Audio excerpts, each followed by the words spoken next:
आपके पास Oppo Reno 15 series का कोई सा भी फ़ोन है, तो आप अपने डिवाइस में क्लियर वॉइस की सेटिंग कैसे कर सकते हैं? क्लियर वॉइस यानी कि बैकग्राउंड नॉइज़ रिडक्शन कैसे बंद कर सकते हैं?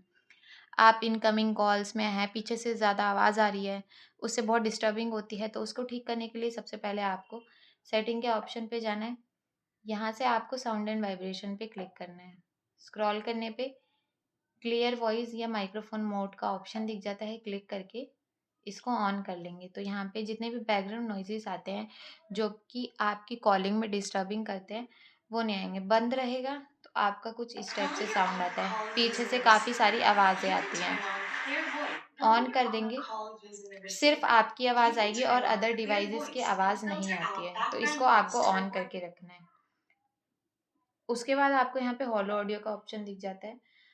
इसकी हमने अलग से वीडियो बना रखी है, आप आई बटन पे क्लिक करके देख लेंगे। ये भी आपके एक्सटर्नल डिवाइस से कनेक्टेड होके वर्क करता है। वीडियो पसंद आई हो तो लाइक, शेयर, सब्सक्राइब ज़रूर कीजिएगा। मिलते हैं नेक्स्ट वीडियो में, तब तक के लिए नमस्कार।